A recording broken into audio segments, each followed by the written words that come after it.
له ولایت د خبرې کوم مولوي صاحب د مولوي صاحب محترمه څخه مې دا پوښتنه ده چې که یو سړی چیرې موږ ته معلوم ده چې ډېر د انسانانو حق خوړلی ده او د انسانانو پر حق باندې دغه کوي که مستمونه کوي یا طلاقونه چې د دغه څه ده د دغه په دغه کې د څه تشریح را سره وکړه څه شی څه دی نه پوهېږم جواب مې دا ده چې سوال مې دغه ده چې زموږ په وطن کې داسې دغه رواجونه چې د ملا ته زکات ورکوي معاش نشته او دغه زکات وځي او که نه وځي دغه دوې پوښتنې مې له مخکې سلام علیکم.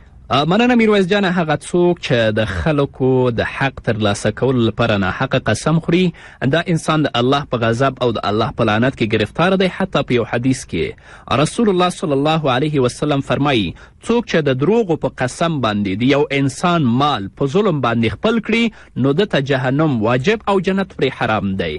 حتی صحابه کرام رسول الله صلی الله علیه وسلم ته وایي که هغه ډیر کم شی می رسول الله صلی الله علیه وسلم ورته وایي که هغه د کیکر د اونې یو لرګی هم وي.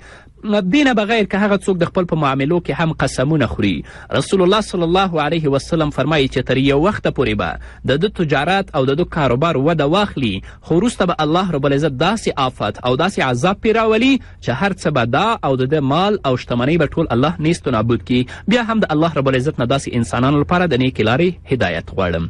او زکات په مقابل د امامت کې په دې باندې ډیر زیات غږېدلی یم. بیا ضرورت نشته خو زه به درته وایم چې زکات باید د دنیوي منافعو په مقابل کې نه اوسي.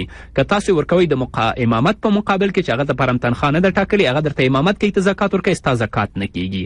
که بیا هم ستاسو خپل امام ته څه نه څه تنخوا ټاکلې وه مستحق و 10 ځلې ورکولی شي. بل پیغام واورو.